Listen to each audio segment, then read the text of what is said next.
Sarah and Julian both hit $500,000 a year in take-home pay. Sarah did what society demands of high earners. She upgraded to a $2.5 million penthouse, bought a G-Wagon for the tax write-off, and stuffed the rest of her cash into mutual funds and risky tech stocks. She was the picture of modern success. Julian drove a 5-year-old Toyota, rented a modest loft, and quietly funneled his massive capital into 3 highly secured, highly invisible asset vehicles. Sarah mocked Julian for living like a college student. Then the credit markets froze. Tech valuations plummeted and interest rates doubled overnight. Within 6 months, Sarah's portfolio was slashed in half, and her adjustable rate mortgage swallowed her monthly cash flow.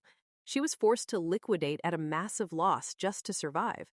Julian's portfolio didn't just survive, it absorbed the shock instantly. While the middle class panicked, Julian bought up distressed real estate at a 40% discount without taking on a single bank loan. Sarah thought wealth was about what is visible. Julian knew wealth is about what is untouchable. He did it using a hidden financial architecture called the 1% Allocation Matrix, a blueprint the ultra-rich use to completely disconnect their net worth from economic collapse. Forget the standard advice. Forget budgeting apps. Forget maxing out a 401k and waiting 40 years to enjoy life. The 1% allocation matrix is the exact methodology the world's wealthiest families use to manage, protect, and multiply capital. It operates on a completely different set of physics than retail finance. The matrix relies on 3 distinct pillars: liquidity, solvency, and asymmetric leverage. Most earners combine all 3 into a messy pool. Money sits in a checking account, gets thrown randomly into the stock market, or gets trapped inside the equity of a primary residence. When a market shock occurs, the entire pool is contaminated. The 1% allocation matrix forcibly separates capital into isolated, highly defended buckets. It mathematically ensures that no matter what happens to the stock market, the housing market, or the banking sector, the core wealth remains completely intact. To understand the matrix, one must first dissect why high-income earners go broke. The world is filled with phantom rich, individuals making massive salaries who are entirely dependent on the next paycheck to sustain their illusion of wealth. The trap is rooted in the misunderstanding of an asset versus a liability. Society defines a multi-million-dollar primary residence as an asset. The matrix defines it as an illiquid liability that consumes cash flow. Society defines a luxury vehicle as a symbol of arriving. The matrix defines it as a depreciating metal heavily taxed by the state. When high earners make more money, their instinct is to increase their standard of living. This is the phenomenon known as lifestyle creep.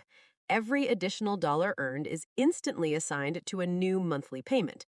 This creates severe vulnerability. If active income stops for even 90 days, the entire house of cards collapses. The phantom rich buy things to show the world they have money.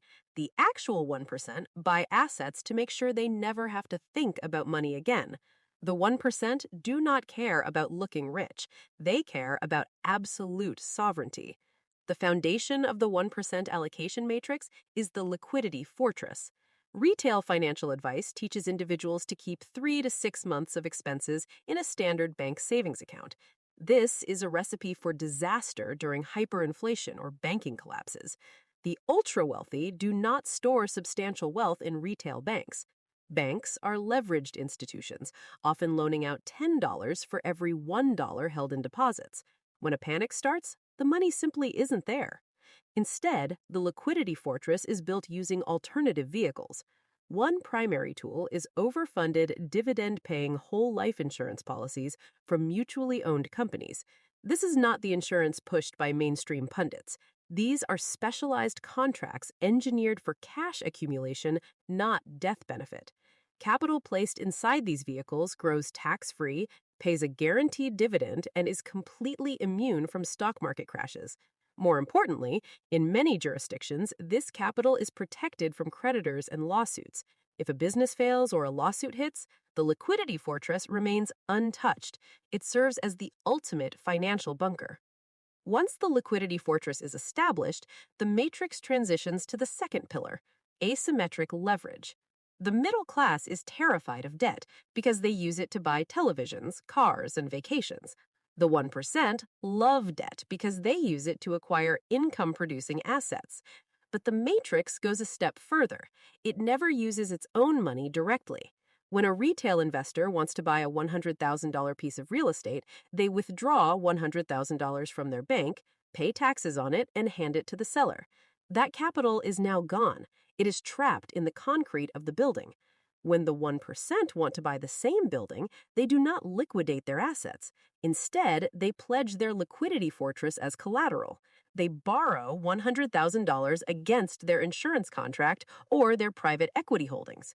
The original capital remains in the account, continuing to compound and earn dividends. The borrowed money is used to buy the real estate. The rent generates rent. The rent pays down the loan. The original capital never stopped growing.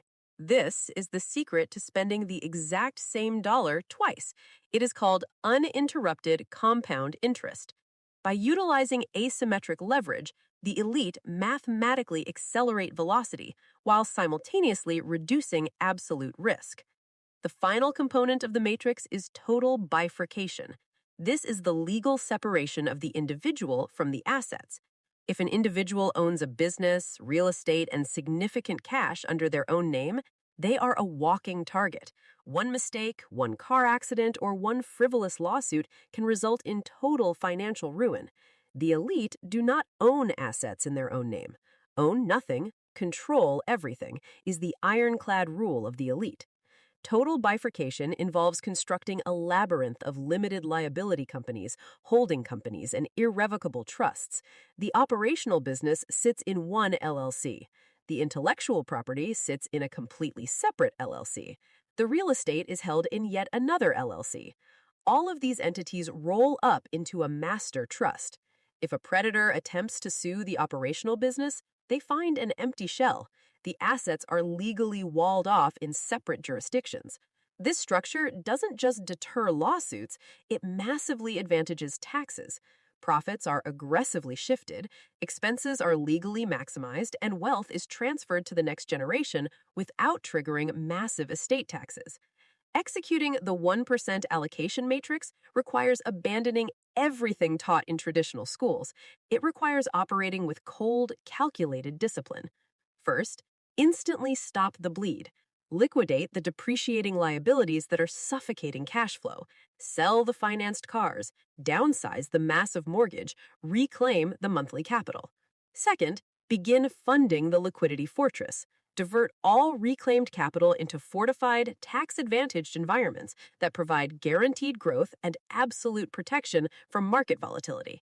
Third, deploy asymmetric leverage. Stop using personal cash to buy investments. Learn to collateralize capital and borrow against it to acquire cash-flowing assets. Let the tenants in the market pay down the debt while the core capital remains perfectly intact. Finally, structure the empire. Build the legal walls. Separate the assets from the individual. Operate through entities and trusts. Society wants the population trapped in the cycle of earning and consuming. The system is designed to extract maximum taxes and maximum interest from the middle class. The only way to break the cycle is to completely exit the retail financial system and step into the architecture used by the elite. The 1% allocation matrix is not a theory. It is the exact mathematical blueprint for absolute financial sovereignty. The choice is simple: remain the phantom rich or build the fortress.